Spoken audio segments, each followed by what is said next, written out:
All right, so I am going to do my best to speak to everybody in the room and also have everybody who's going to eventually watch this on our YouTube channel understand what's going on. So there might be a couple of moments this evening where I have to flip back and make sure that the technology, and in particular, the volume is working well. It's going to be easier for me to hold this. So we're going to go through three basic stages of a lot of information for everybody here tonight. I have had so many of you reach out to me either by phone call or email and talk about this subject and some of the other things that are basically above my head right now, either with questions about what's going on or trying to understand what we're trying to accomplish, or just some things that you've heard on Facebook or outside in the school community. And so there are a lot of myths and legends that we'll try to really bust this evening, and we'll also try to put forth a lot of information about why we're making this change and why we think it's going to be beneficial for all of your students and for our school in the long run in this community. Okay, so that's going to be the changes in English 1 and 2. A lot of stuff has changed with the college admissions process. That's why tonight we have an expert here in our school. She's amazing. You are in for a treat because she really understands what the dynamics are in the atmosphere for college admissions. They've also changed recently. I've got an article that I'm going to pass out towards the end of the night that was just on the Wall Street Journal too. We're just living in a very different world for our students. And then we've also made a lot of changes to grading practices. And so Ms. Dudich is going to talk about that this evening so that we can have a better understanding of what we're trying to go for in those aspects as well. I put this slide up about COVID, not to bring back any bad memories, but just to tell everybody that the last 2 years, we do a lot of parent engagement in this school.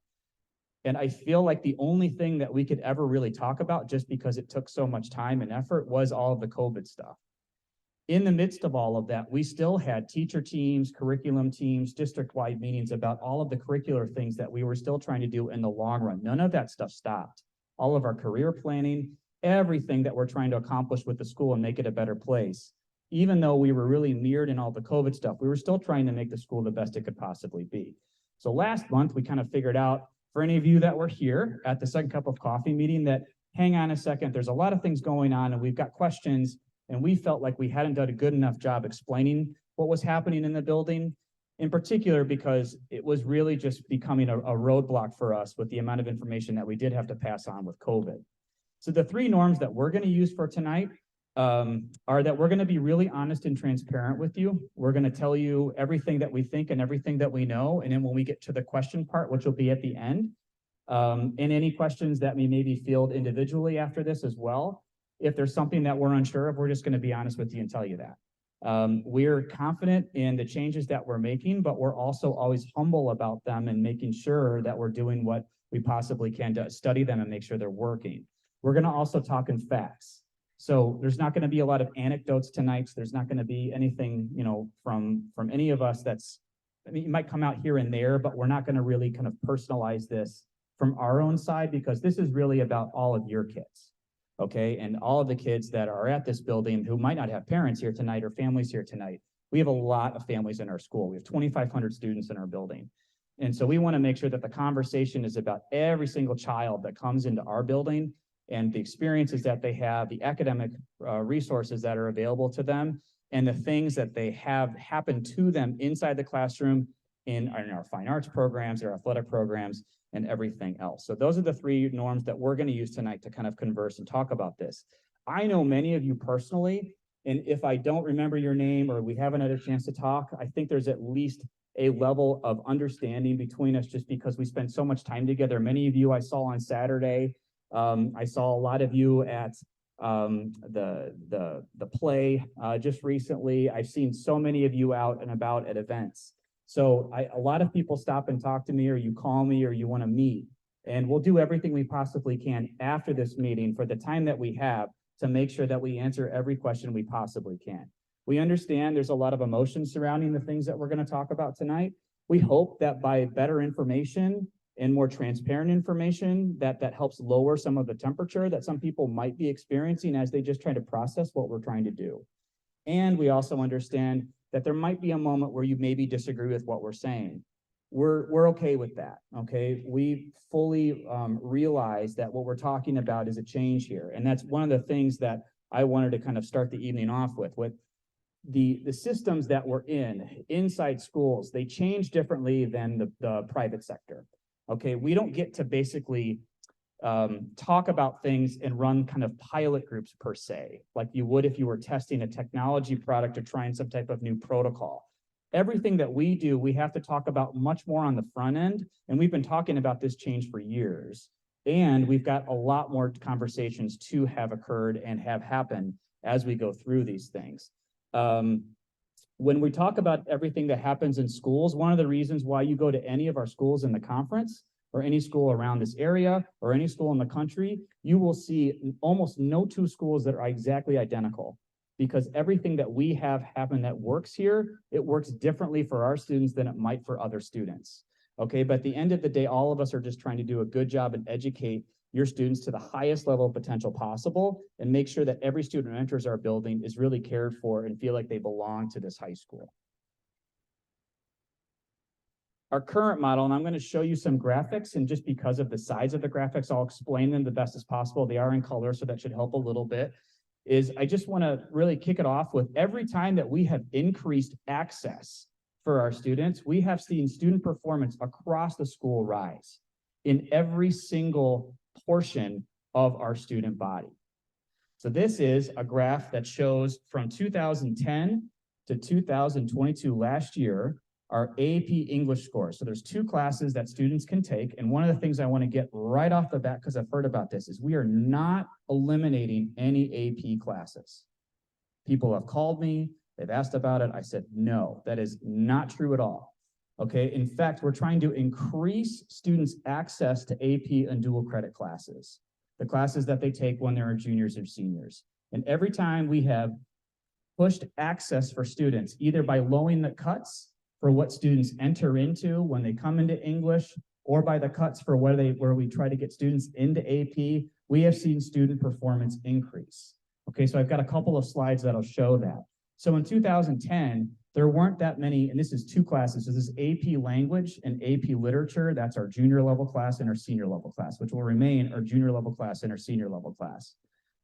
You can see that on what would be your left, the bar is pretty low for 2010, and then it rises as we have more and more students enter into our program. And this is just for Maine South. So these are just Maine South numbers. These numbers are replicated across the district at East and West as well.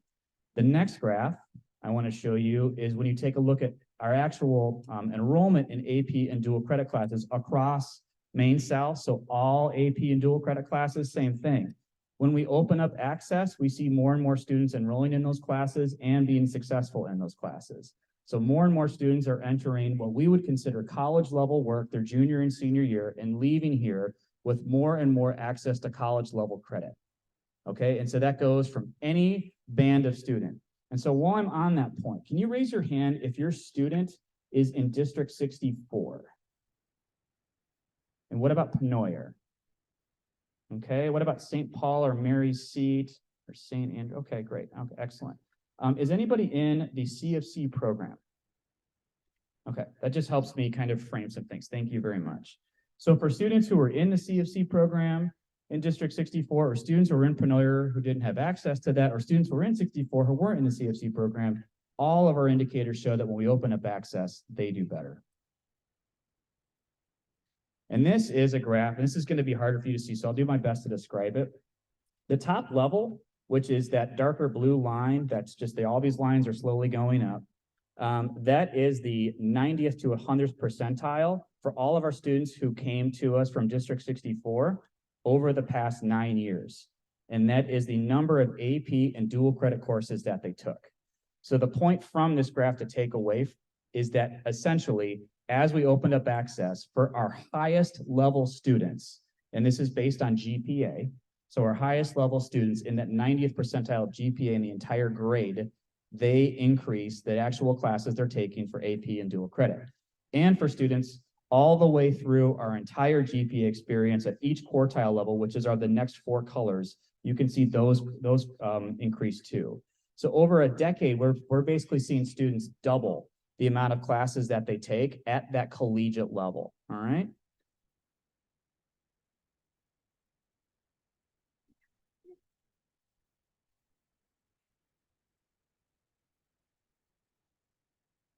it is more kids taking them. So the actual unit of study is the student, not the number of classes. So we'll do, that's a good question about the graph. We'll make sure we do questions at the end for everybody too.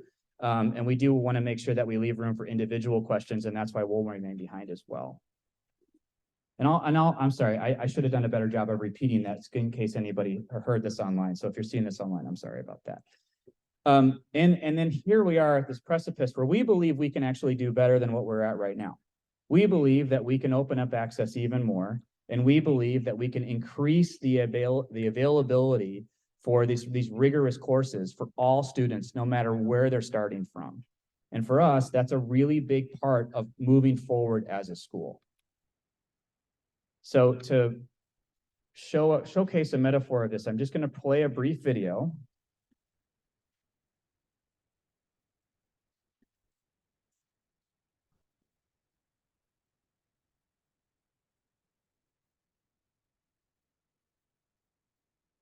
(1952), and the Air Force has a problem. They've got good pilots flying better planes, but they're getting worse results, and they don't know why. And for a while, they blamed the pilots. They even blamed the technology. And they eventually got around to blaming the flight instructor. But it turned out that the problem was actually with the cockpit. Let me explain. Imagine you're a fighter pilot. You're operating a machine that in some cases can travel faster than the speed of sound. And where issues between success and failure, sometimes life and death, can be measured in split seconds.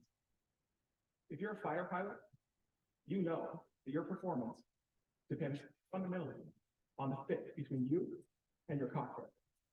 Because after all, what good is the best technology in the world if you can't reach the critical instruments when you need them the most? But this presents a challenge for the Air Force, because obviously pilots are not the same size. So the issue is, how do you design one cockpit that can fit the most individuals? For a long time, it was assumed that you could do this by designing for the average pilot. That almost seems intuitively right. If you design something that fit for the average size person, wouldn't it fit most people? It seems right, but it's actually wrong. And 60 years ago, an Air Force researcher, Gilbert Daniels, proved to the world just how wrong this really is and what it was costing us. Here's how he did it. He studied over 4,000 pilots, and he measured them on 10 dimensions of size. And he asked a very simple question. How many of these pilots are average on all 10 dimensions? The assumption was that most of them would be.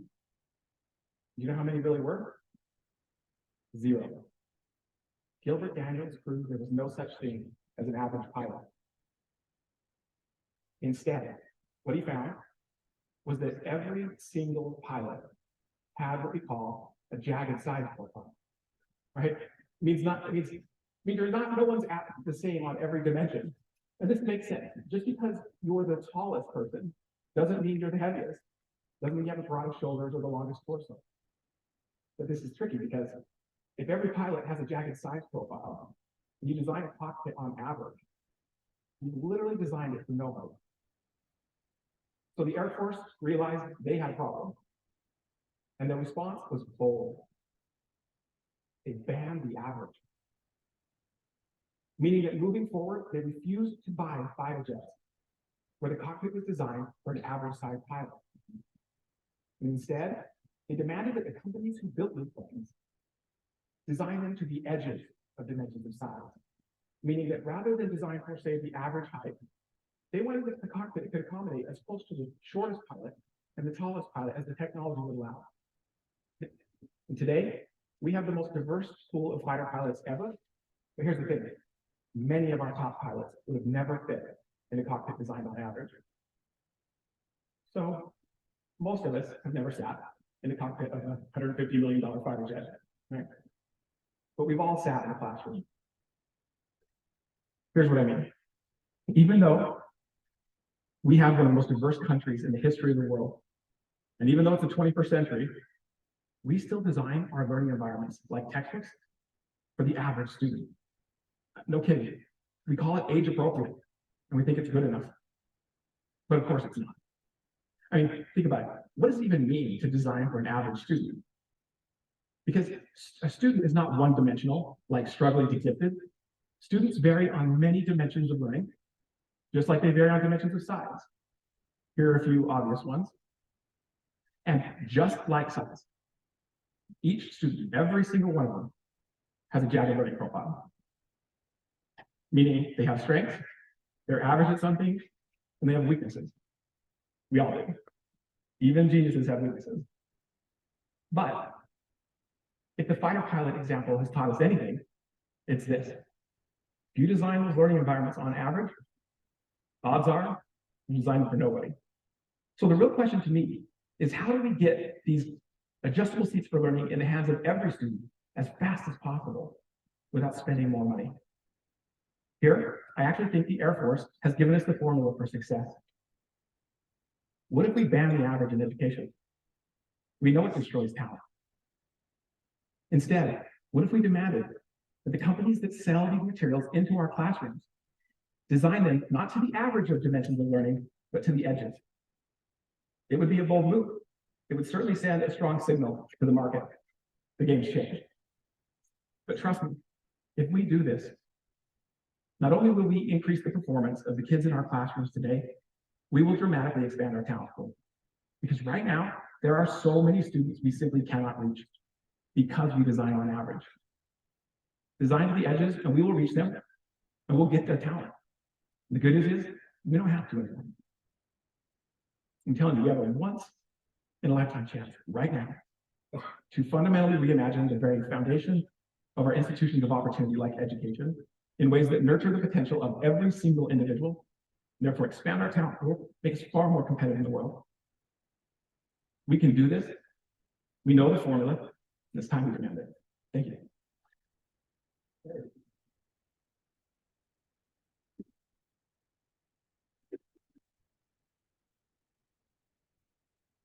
So the point of that video is that when we take our programming and we group students together based on some type of metric, what we end up doing is basically taking this average and putting it into the room for all of our students and doing the best we possibly can with it. And we've seen good results. So the results I just showed you from that. But we also feel like students are changing, the world is changing, and it's on us to make sure that we design as best we possibly can to all of the edges for each one of your individual children. And so when students are together and when students are learning from each other, which in English, there's a much greater potential for that than there might be in some other subjects. It makes a lot more sense for us, especially for freshmen and sophomores, to design to the edges in these English classes in what we would call heterogeneous classes. So English 1 being all together, English 2 being all together. Eventually, as students age and they mature, they can make better decisions and we can make better decisions about what their future looks like. And when they become a junior, then they can make a decision about going into an AP class or a dual credit class. That doesn't change from what we have right now. We're just trying to get more students to that place. Okay, we're trying to get more students to that place who are better prepared. We feel that these full access will help do that. And our data has shown that every time we have taken access and granted it to students, they've all risen to the occasion and we've got more students performing at a higher level. That's good for our school, that's good for our community, that's good for our property values, that's good for everything, okay? And then the other piece that I would talk about with this is when students are discussing literature, and we're gonna have some curricular examples right now, and two of the major questions that we've gotten through the past 2 months, Ms. Cucci is gonna directly talk about those, have just been about challenge. My students in one of the hardest classes they could possibly be in 8th grade. How are you going to challenge my student? And one of the things that we talk about and hear from our students once they leave Maine South is that there are aspects of their education that would be really beneficial earlier on to learn from other students when we're talking about literature or we're listening to speeches or when we're reading books. Okay. And when we're writing, it's helpful to understand as diverse as possible of all of the different perspectives in the room. So that's different in English than it might be in some other subjects, because a lot of what happens in English classroom is a social experience. There's certainly social aspects that happen in other classrooms too, and we try to design the learning environment to be that. But you can all think back to your English class about just like a writing workshop or a reading workshop. The job is to actually do the work and then discuss it, talk about it, learn from someone, have someone push back on your ideas. All of our language arts programs are very, very, very important in that regard. Okay, and they help us. I do think also, like what we see sometimes in the fabric of society, is we need to be doing more of that and listening to each other and understanding each other and trying to be around people who aren't like us. Okay, but they have just as much to bring to the value of the classroom experience as we do. We also think there are elements of the curriculum, and tonight's not going to be too much about the actual elements of the curriculum. The presentation that the department chairs did at the other schools, which was much more integral to speaking to those things. If you've got questions about that, that's something that we can talk about later. But just trying to broaden the curricular aspects, because all of us know that the world is certainly changing. It was when we were in high school. It was when our grandparents were in high school, and it's going to be when our children are grandparents and their grandchildren are in high school. And it's imperative for us to take a look at those things, understand from experts what the things are and the skills are that they think students should have, and then make changes so we can make sure we're preparing them. So those are the three reasons why we believe this is a good change for us. And now, before I turn it over, I am going to just speak about one more thing about the questions that we've gotten. One of the big ones is just how are you going to support teachers? And I'll let Ms. Cucci follow up on this. But one of the things that we did when we made the math change was we committed to a class size average. So we're doing that again. So right now our English class size is slightly higher than 24. It's around 27. So we're going to make sure that it's around 24 when all of our students, so that's an average, okay? So that's across all sections of English 1, but that does help. Class size is one of the biggest determinants of what a teacher's workload looks like. It's really, really important. We've also been meeting in these teams since 2019. So this is not for us something that, we came to about over the summer. We've been to conferences. We've read just about every single piece of literature and research out there about all of these aspects. We've talked to every school who's done it. I just had coffee yesterday with someone from one of our neighboring districts who's talking about this and doing it as well. So we're just trying to learn as much as we possibly can from these experiences so we can be really, really, really set up. If you're not familiar with our teacher support program, it is extremely nationally recognized and very, very, very, I think, strong and good. Our teachers have so many opportunities to learn and grow here. We have instructional coaches in every building that actually help support teachers inside the classroom. We have a professional development, professional learning model that's really, really diverse. So things like differentiated instruction, which is going to be really important in this model for us to design to the edges and also teach to the edges and also teach every single student about their individual passions. We have cooperative learning models. So I was just showing some families around here before this meeting started who are considering moving here. And we walked into one of the rooms in the A wing, and one of the parents said, "Wow, no rows." And I was like, "Yes, that's right." Because students, usually when they come into classes, they typically either are sitting with a partner and working with them, or they're working in groups of 3 or 4. That wasn't necessarily what I experienced and what many of us probably experienced when we were in high school. Work was much more individual. So we're trying to socialize the learning experience, knowing that that's going to help students. Research backs that up big time, no matter what the discipline is. You could walk into a science classroom, a math classroom, an engineering classroom. You could walk into orchestra, and students are talking to each other about the experiences they have. And I could say from all the classrooms I go into all the time, it's 100% what happens here. Our teachers doing a wonderful job. Not to say that there aren't going to be things that are hard and there aren't going to be challenges. So I don't want to downplay any of that. When I was talking about being honest and transparent with all of you, this is something that we have to be really vigilant on and really make sure that we're involving all of our teachers when we're talking about the supports that they need. So now I'm going to turn it over. You'll hear from me in a little bit. Oh, sorry, one more slide from me, sorry. About gauging success. Many of you said, well, what does it mean when we do this? What are you going to be looking at to know whether or not it's working? So there are these 6 things, and one of them definitely has an asterisk, and I'll talk about that in a moment. But we're making sure that all of our summative assessments and the things happening in classes do align to AP. We want to make sure as students go through the curriculum that they're prepared for that if they so choose to take those classes their junior year. We also want to make sure, because I talked about access change, that actually happens. So when students are coming through these programs, we want to make sure that our numbers are continuing to increase.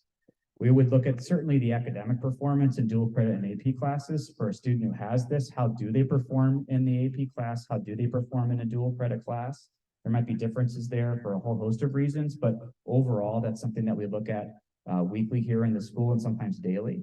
And also just the quantitative data from students. When we sit down and talk to them, we've been doing a lot of that recently. We talk, what do you like about the classes here? What do you like about the assessment classes here? What do you like about your tests? What do you like about your quizzes? What do you like about the lunch? We've asked students a lot of questions about their experiences here. And it's really, really important to us. And sometimes our students say really, really profound things and they challenge us to make changes, and we do. And then we would also obviously look at our performance on STAR, which is our literacy test. So that's a specific test that our students take on just reading comprehension, and the SAT. Okay, so the SAT is kind of an interesting story. We don't spend a ton of time basically taking a look at the SAT and trying to make our curriculum the exact same thing as the SAT. I don't know of any high school that frankly does, but we want to make sure that our students perform well on it.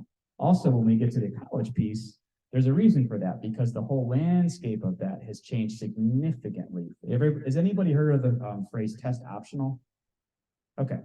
If you haven't, that's going to be something that you'll probably learn tonight. But a lot of colleges are downplaying that or not accepting SAT results anymore, or you don't have to submit them. So it's just a lot of difference than there ever was before. The last piece that I'll mention is this is college clearinghouse data.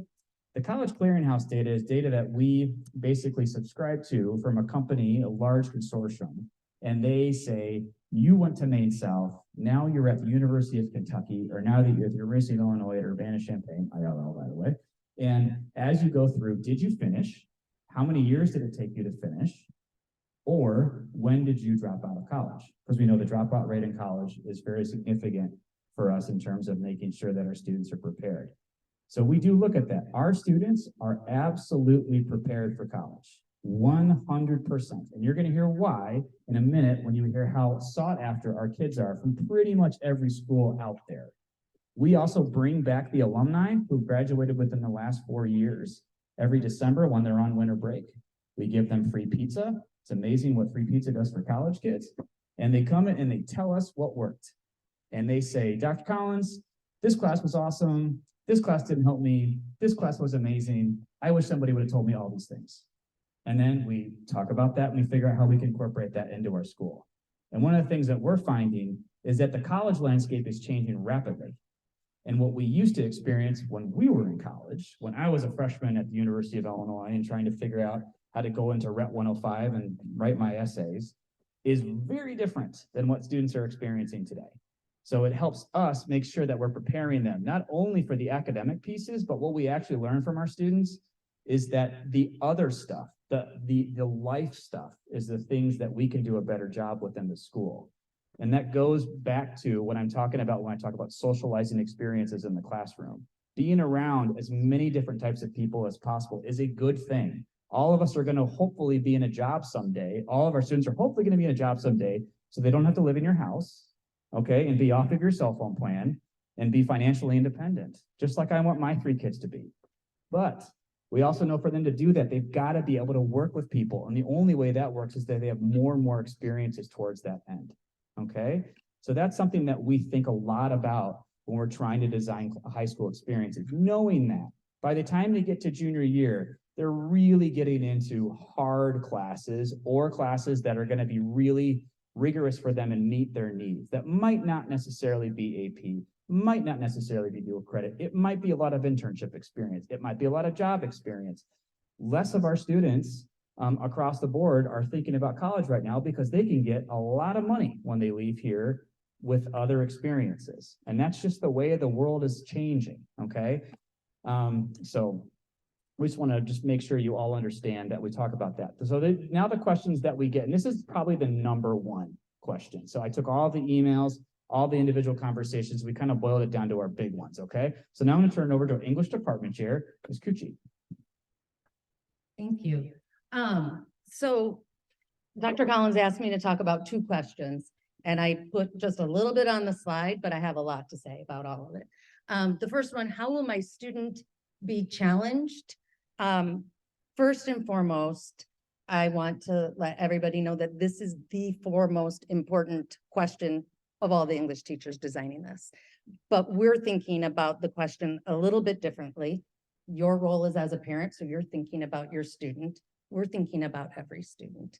And so we start with the belief that all students that come through the doors of Maine South are capable of rigorous and challenging work.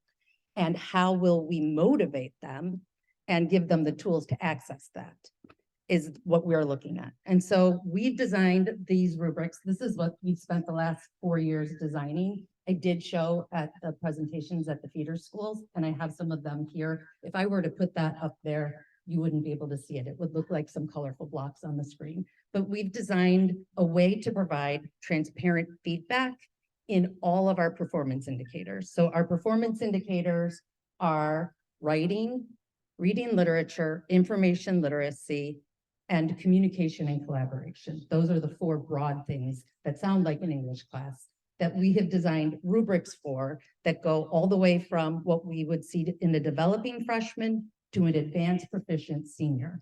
And the AP teachers and the teachers of dual credit looked at that. And we looked at where the 5 column is, which is where where we would want sophomores to be for advanced proficiency. That would be a student who is ready to go into AP or ready to go into dual credit, if they so choose, if that fits with their profile here at Maine South. We find also from all the research that transparent feedback that the rubrics are going to provide is more motivating for our students. So when we had the pandemic, a lot of the trouble that students had was because they weren't getting the feedback that you get in the classroom relationship. And so the rubrics that we've decided, the way they will operate in the classroom is kind of like with a writing assignment. Students would get feedback on a writing assignment that's personalized, and it might say, this is a 2, but you need to explore this idea a little bit more, get some feedback that is more direct in a writing assignment. The rubric going forward will be in reading literature, and they'll be applying a strategy. And so when they read something, they'll be applying a strategy and getting concrete feedback, which will push them because they're getting feedback about their learning process. The second thing is guided choice. And I know there have been a lot of rumors out there that it's like the wild, wild west, that students will get to choose whatever they want to read. And the word guided is really important. We also know that it's very motivating for students to get to choose some of what they read. A lot of research supports that. We still are having 3 common reads. All students are reading Shakespeare. All students are reading Lord of the Flies. All students are reading a common set of short stories. And all students also are reading common rigorous texts in all of our units. We also know from our dual credit and AP teachers to prepare those students to access that they need to read beyond our classroom. They need to work on developing their identities as readers, and providing choice to students does that. So all of our units are providing some degree of choice in task or in reading. And the last one is in inquiry will motivate students to do rigorous things. All of our units are based around inquiry-based questions that are interesting and that allow all students to access. So I would like to just tell you a little bit. I worked with teachers today. The first 6 weeks, all students in the English 1 experience, the first unit is a unit on identity.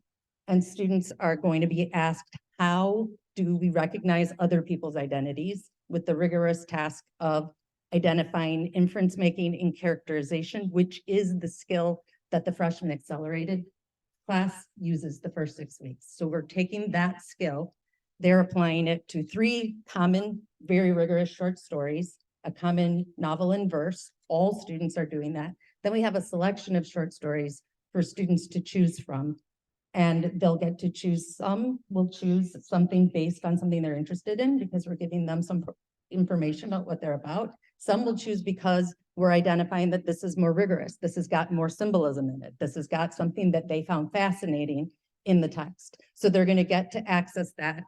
And then all of the students are engaging in cooperative learning, as Dr. Collins described, working in base groups, but they are also working on fishbowl discussion, because one of the things we've heard from our students that they love about our English classes is the rich discussion. So we want to make sure that every kid has the tools to participate in that kind of academic environment. So the teachers have designed a fishbowl discussion where there's advice from a partner on the outside. They have access to the questions ahead of time. And we're also asking students to ask some of their own questions. So some of our more advanced learners who are fascinated by the topic might propose questions for the discussion. That's one of the ways we're enriching that unit. All of the students will have something to add from their life about what does it mean to be your own person? What have all these characters had in common from a common novel that they've read, short stories, and then what are the things that you've chosen and how did that speak to the topic of how does a person maintain their identity when they're sometimes faced with a group that doesn't agree? Or how do we recognize and honor the identities of other people? And the teachers came up with all sorts of questions. The list of possible short stories was so long because they're bubbling over with excitement about the different possibilities for what students can do with that unit. And it's something that they imagined for every kid with the core skills of this fishbowl discussion, which is, I taught English 1 Accelerated last year. It's the assessment that we teach in English 1 Accelerated. It's just that we've provided access to every student through that inquiry. So another question that Dr. Collins asked me to talk about is, my child will take the easy route, then what? And I understand why you would ask that question, because I have a child who I would wonder about taking the easy route if he were given the option. And I have the Yoda quote there, just so you know, that it isn't an option. There isn't an easy route in what we're designing. That it isn't, we're using the model of differentiated instruction. Differentiated instruction is meeting the student where they are at their edges, at the edge points, and going +1, moving beyond. And so when we think about common versus choice, the common things I've already mentioned. So everybody will be reading Lord of the Flies. Everybody will be reading Shakespeare. I think that one of the things that people think of as the easy route is the fact that some students will be given a scaffold. So there are lots of ways to scaffold in education. I just want to mention a couple that are easy to understand how that would be a scaffold for a student. One would be an audio text, so they can listen to it at the same time as read it. Another one with complicated writing text would be sentence stems. So you give students, when you talk about symbolism, you fill in the blanks, and this is a sentence stem. For some students, this is going to give access to this really rigorous academic conversation. And for others, it's going to be like my reading glasses. If I have notes up here, I can't see them because I would have to put my reading glasses on to read them.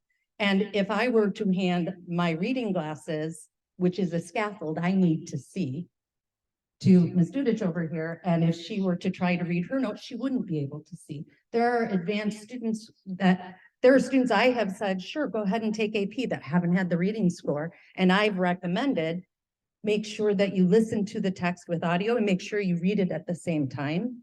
And we've provided sentence stems for kids. We know that this works for helping kids to access rigorous material and to make sense of complex text. And so the easy route isn't there because the easy route will make it blurry for the advanced learner, and it will make it clear for the learner who needs support in the classroom.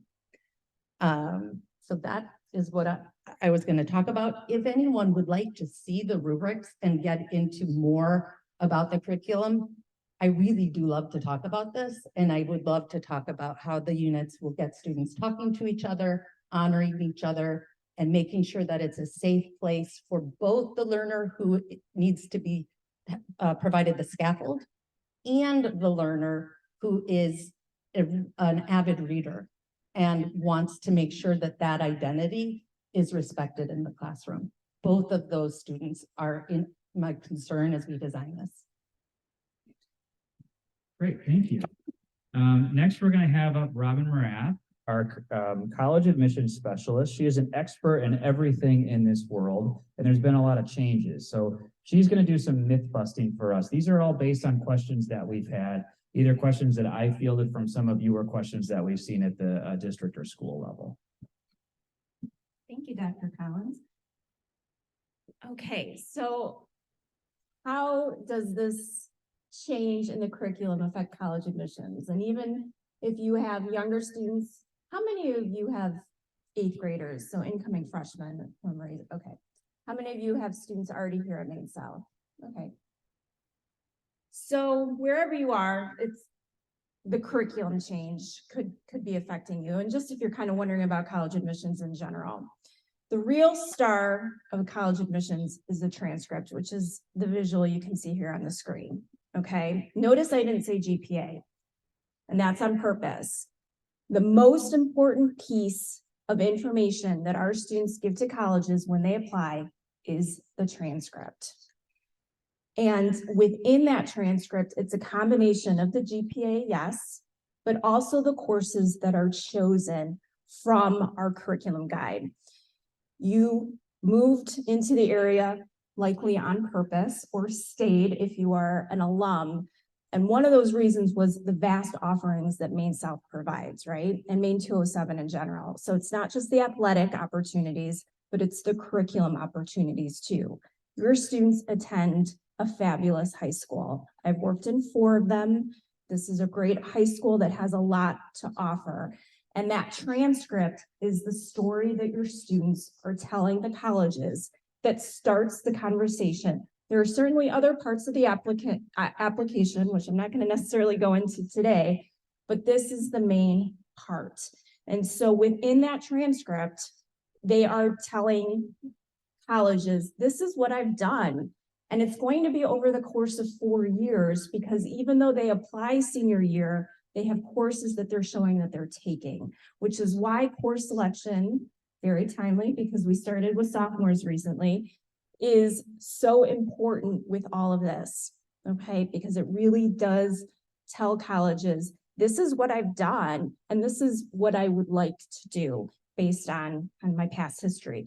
So I blew up the GPA so you could see that we do report both the unweighted and weighted GPA. And that's important in this conversation, because as you're looking at colleges, and I get asked this question all the time, or when people find out what I do, oh, you're, a post-secondary college counselor. Oh, I have a student and they have this GPA. What do you think? And I say, I have no idea. It means nothing to me because it's out of context. I need to see the transcript.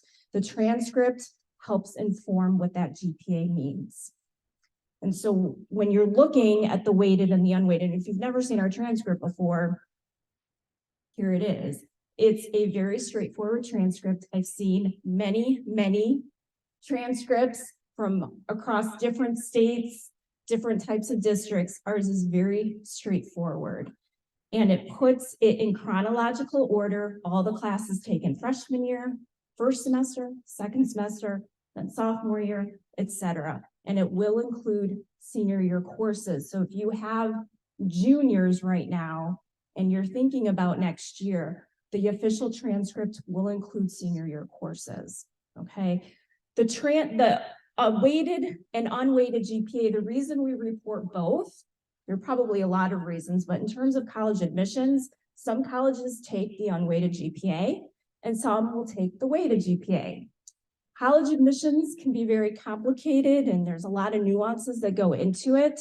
So it's really up to the consumer, families and students, to figure out which one they are going to report. For our advice, we always tell students, well, both are on your transcript, but if you only have room to report one, you're going to report whichever one is highest, of course, because you want to make yourself look good. But you have to keep in mind that there are some colleges that will just recalculate your GPA and take all the weighted out, regardless of what you've chosen as your curriculum. And so that's important as you're thinking about the changes in our curriculum as we go through here. Because every transcript is different. So our transcript looks the same, but you may have a niece at Glenbrook South. Hers isn't going to look the same. You might have a nephew at New Trier. His isn't going to look the same. Within the context, the transcript is important because our students are looked at within the context of other Maine South students. So I've heard, I know we've shared some kind of things that we've heard. I've heard some parents say, but they're going to be at a disadvantage. My student's going to be at a disadvantage because if there is no accelerated English course to take, and there's another student who has had the opportunity to take an accelerated class, they're at a disadvantage. And my question back is, which high school does that other student attend? Because if it's not Maine South, because there's no accelerated option for anybody. So there's no disadvantage for our students because they're compared within the context of their school. Okay, and it's within Maine South. It's not even Maine East versus Maine South, even though we live in the same, we are within the same district and have pretty much the same curriculum. So I think that's really important to understand, is that the context of the transcript, which is explained in the school profile, which is what you see here. So our school profile, and every school has one. So if you're looking at other high schools, you should be able to find it pretty readily on a website. It explains the community we live in, the students who attend our school, our faculty, our test scores, because it has to be reported, but it also then explains the curriculum and what we offer and what our students can take advantage of. And that's what's most important. That's what colleges want to know. What have you taken advantage of within what has been offered to you? And if your students are thinking of highly selective colleges, you may have heard that term, or highly rejective colleges, that's also a term that's been used, then they need to understand the more rigor is what these colleges are looking for. So does Maine South have a rigorous curriculum? Absolutely. And it's not going to go away because English is being detracked. In fact, it's only going to go up because there'll be more dual credit courses that are offered. Just to explain dual credit, they receive high school credit and college credit simultaneously. They take the class here at Maine South, but it is a college level course. And there's a partner school. So most of our dual credit is partnered with Oakton Community College, but we do have some with Triton, IIT as well, and Loyola. And those will continue to grow, okay? The difference between dual credit and AP, I have a video that will play shortly that will hopefully help you understand a little bit about it.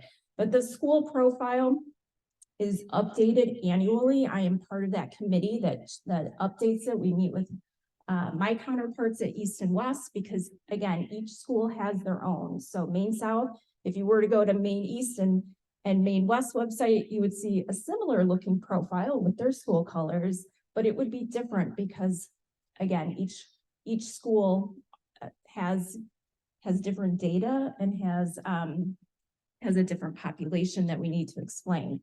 So moving in 2 years from now, so 2027, class of 2027, I should know this, I have an 8th grader. So class of 2027, so 2 years from now, that school profile will be updated to reflect the changes so that it is known that there is no accelerated English in the 9th or 10th grade. How do colleges know about the profile? They get one with every single application. So when we send the transcript, and this is all done electronically, we also send the profile to every school for every student that applies to a college. The college undergraduate admission offices are getting a copy of our profile. It is also their job to know Maine South.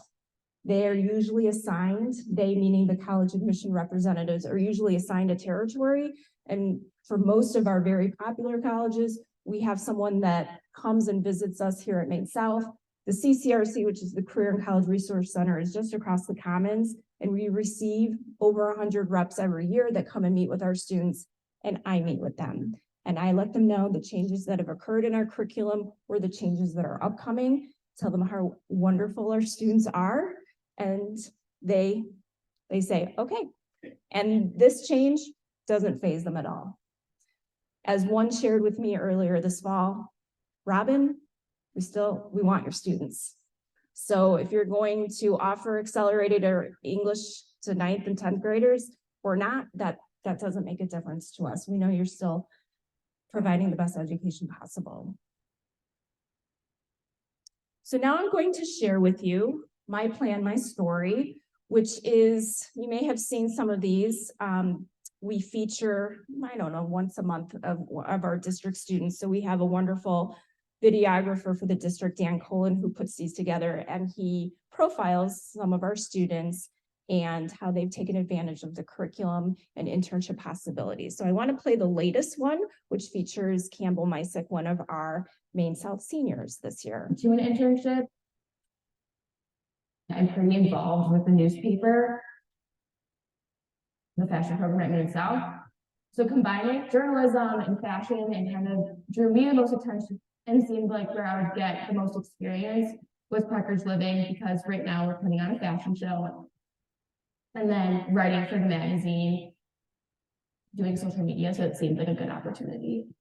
We are all about highlighting non-for-profits, telling stories about families, kids, pets, and we love monthly events for local charities.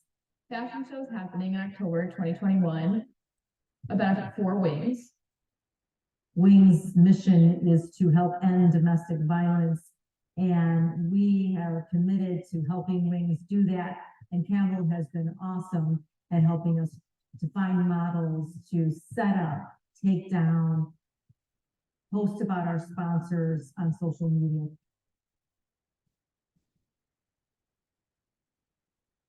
I've never been to an event that big. It was 400 plus people. I was like, wow, this is really cool.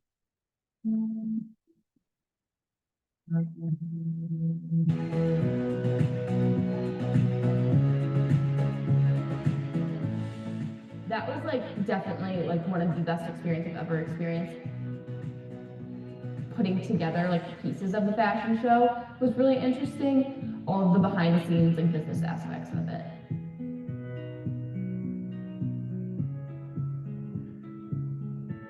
Over the summer, Parker's Living rebranded to Stroll Partridge. Stroll with us, like you're out on a stroll, like a little bit more casual, like embracing more of these like community aspects. I've been able to write, I've been able to post on social media, put together articles that go into a layout and a spread on a magazine page, interview people about their stories, go to different businesses, and then attend these amazing events. People go to college to be working in the position that I am in right now, and so I'm already getting like professional experience before I even go off to college, which is, I think, a pretty unique opportunity.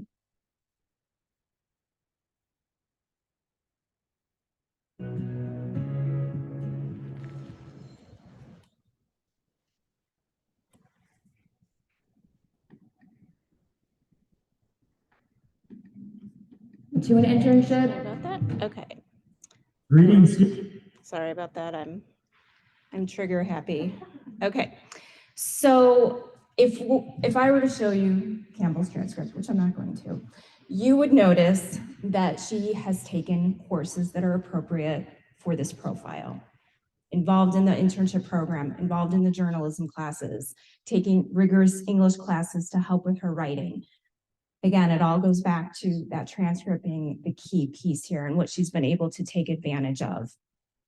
I want to tell you a very recent example that shows you and how colleges are actually looking at and deducting some things from the application. So one of our top feeder schools who receives a lot of Maine South students reached out to me and a student and said, hey, I noticed from your application that you applied for one major, but a lot of things indicate perhaps you'd be more appropriate for another major. I'm not trying to suggest that you switch majors, but I just want to make sure that you applied for the right major. Now, number one, that goes to show this feeder school is amazing, and we have a great rep who's going to reach out to students and do customer service. The other thing, though, is it points to what I just said earlier is this transcript tells your story. And so what you're thinking of, we want our students to take advantage of all of the offerings that are available to them to explore their choices.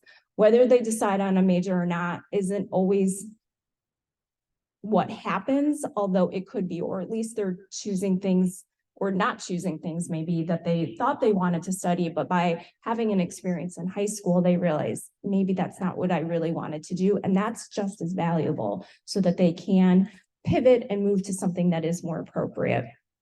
The next video I'm going to show you is an admission counselor from Georgia Institute of Technology down in Atlanta. The reason I'm showing this to you is it's the best video that I could find that explains weighted grades and dual enrollment classes or dual credit. You'll notice that you hear both, they mean the same thing. And she explains it, I think, pretty well and succinctly. Certainly, if your student's not interested in Georgia Tech, that's not the point of the video, but listen to her words as she explains the differences with these options.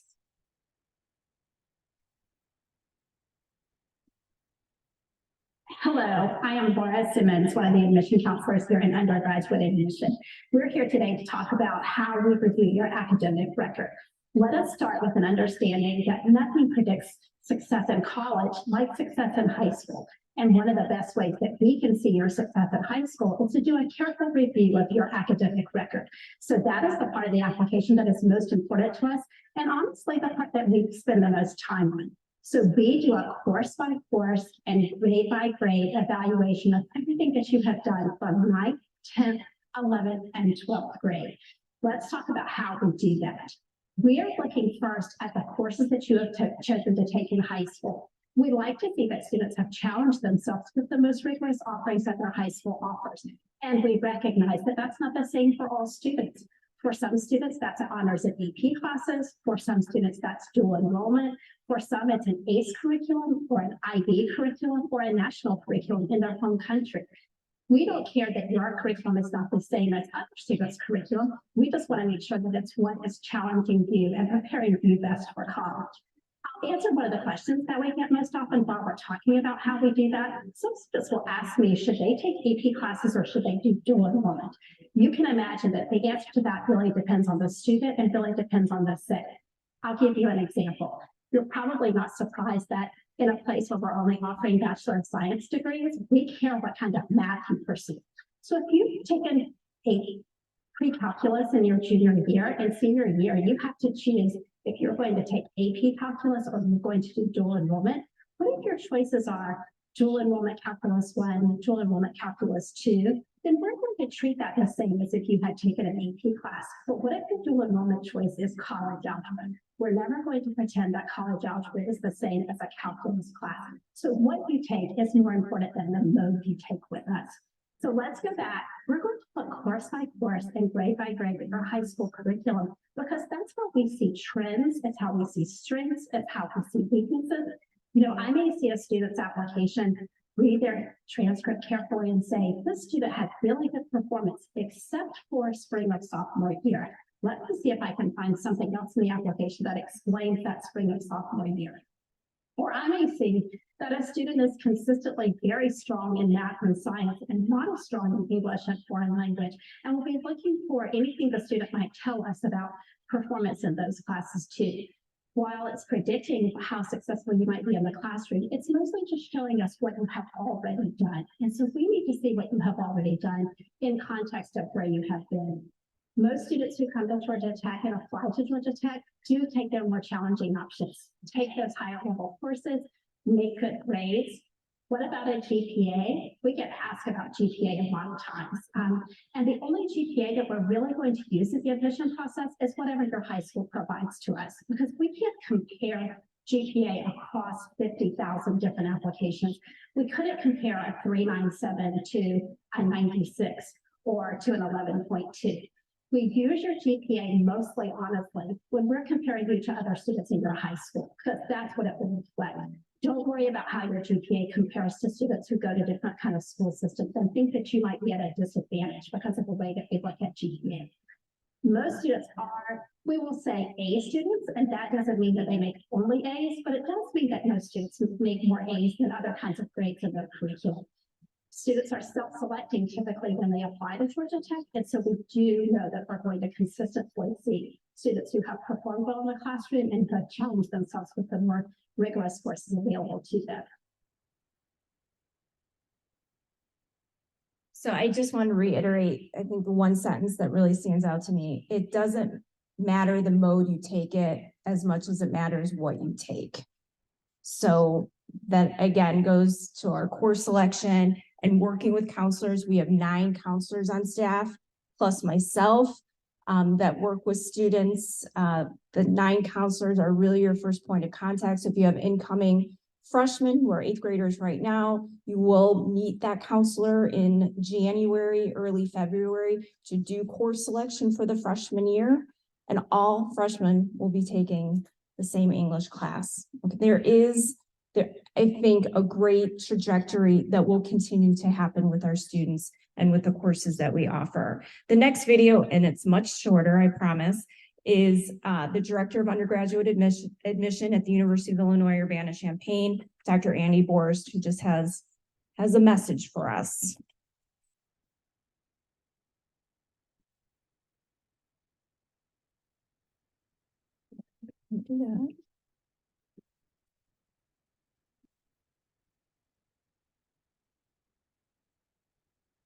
Greetings, students and parents at Maine South High School. My name is Dr. Andy Borson. I'm the Director of Undergraduate Admissions at the University of Illinois Urbana-Champaign. I've been asked to speak briefly about the change in grading policy at Maine South to move away from weighted grades. We do encourage students to continue to enroll in the most rigorous courses available to them, but this change will not impact students' competitiveness for admission to the university, including our most competitive programs in Granger College of Engineering, the Geese College of Business, and our other competitive programs. We know your school's curriculum very well, and we know that students from Maine South perform well on our campus. In my opinion, I think this change in grading scale will be positive for students. If you have questions, I encourage you to reach out to us and we can share more about the nuances of our application process. Best wishes, and ILL.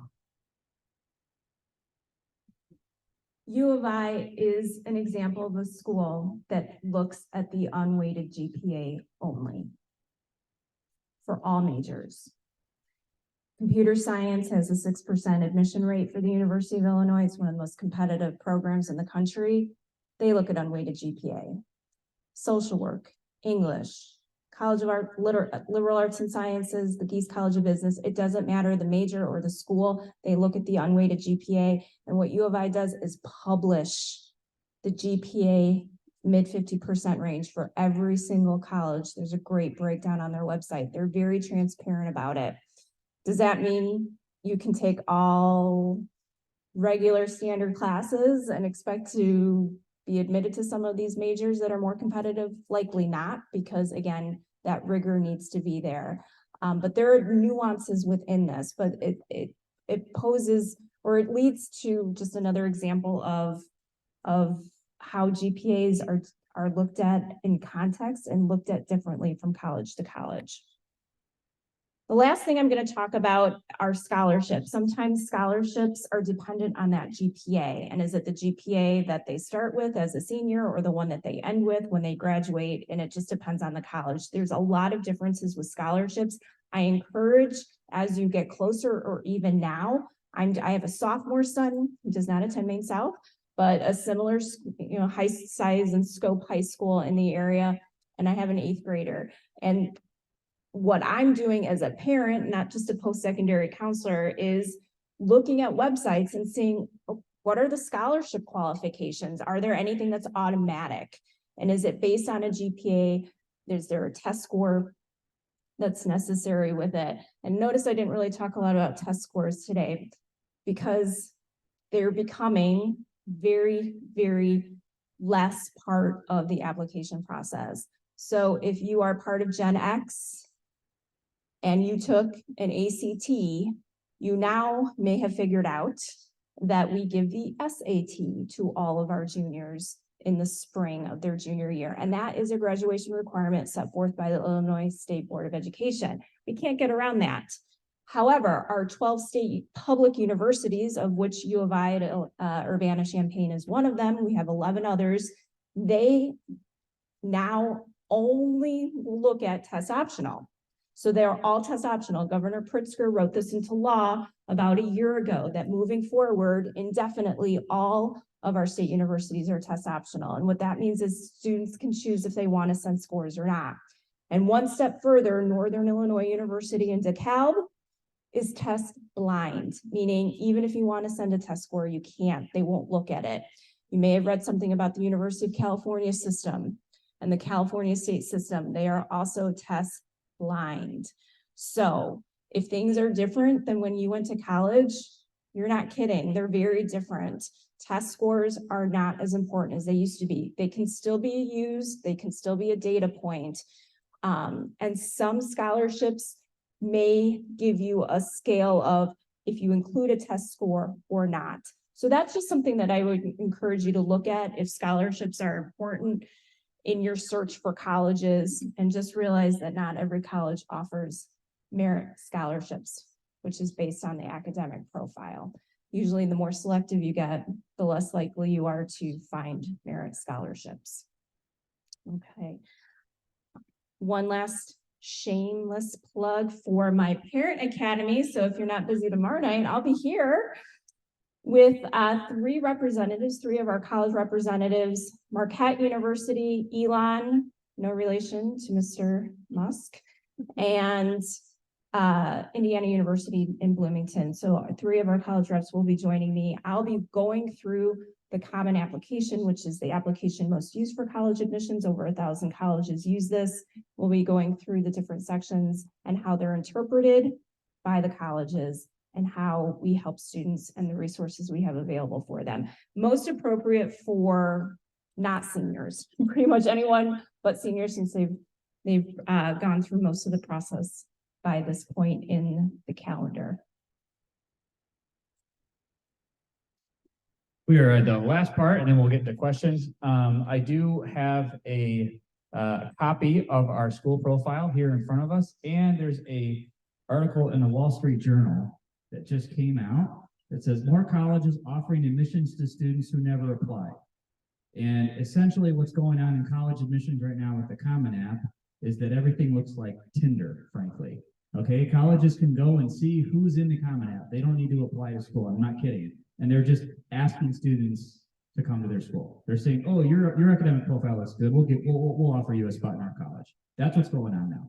It's fascinating. I made plenty of copies. So if you want to grab one of these, and you can read about it, it just shows you how much different the whole landscape is. So now I'm going to introduce our associate principal for teaching and learning, who's going to finish up and talk about standards-based grading.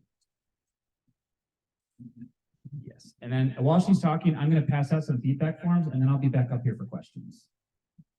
Okay, thanks for sticking with us, everybody. I just have a very short portion on standards-based grading. So at our last second cup of coffee meeting, there were some questions that came up around standards-based grading, and it was a nice connection to some of the other topics that we talked about tonight.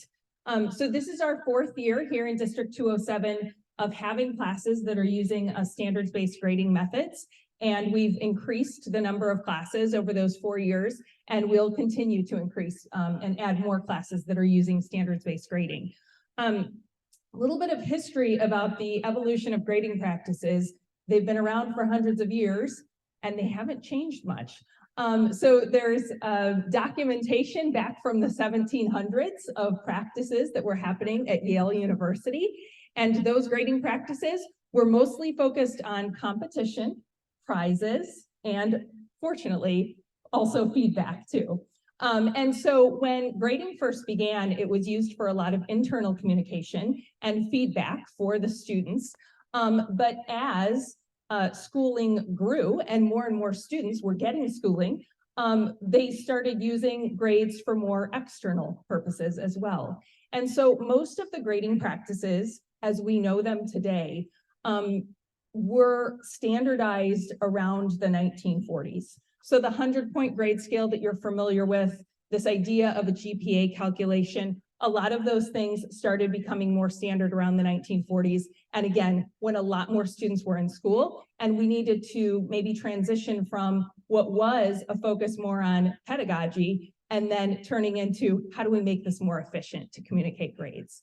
And so as you heard Ms. Morath talk about all the tools that we have available today to help with that communication piece, I think we're trying to move back towards how can we also maintain those accurate communications to all our stakeholders, but also increase the feedback piece and make sure that it's meaningful for students learning. And so that's really the idea behind a shift from more of a traditional grading scale to a standards-based grading method, which is what I wrote up here, from points to standards. So moving the conversation from how many points did I earn on this assignment to, you know, what did I learn on this assignment, or what more can I do to get to the next level from a learning perspective? So the main difference in a grade book is that in a traditional grade book, you would see things based on the tasks that students do. So the student completed the Unit 1 test and earned 85 points on it. Versus in a standards-based grading model, it would be the student, we don't really care about the task. Obviously, it's important. Maybe the student did complete more of a sit-down test. But more importantly, what were the learning standards that were covered on that test? That's what you're going to see in the grade book. And then at what level of proficiency did the student meet those standards? And in order to communicate that with the rubric, as Ms. Cucci had talked about earlier, the rubric is going to describe more clearly what the difference is between, for example, a 3 versus a 4. In a traditional grading scale, if a student gets, let's say we have two students, one gets an 83 and one gets an 85, we should be able to explain why one student did better than the other. An 83 is different than an 85. But when you're working off of a 100-point scale, that means you have 100 different levels of learning that you should probably be able to describe the difference among. And so that's actually pretty challenging. And so when we move to a standards-based grading model, we simplify that to 4 levels on a 1 through 4 scale, where we can more clearly describe the student earned a 3, this is what they're able to do.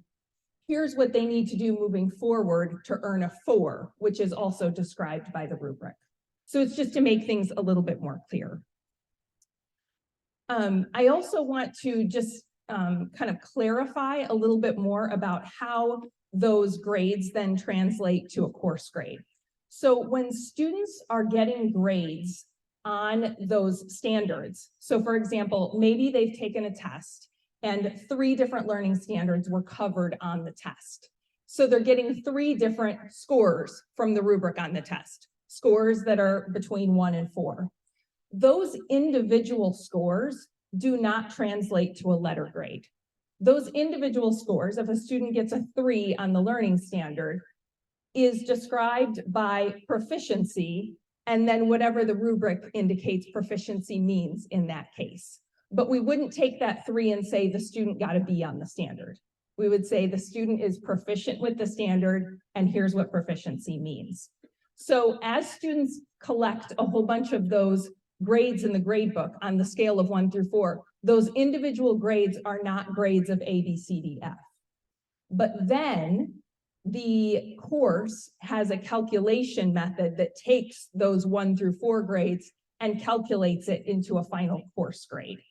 And the way that those are calculated is described in the syllabus.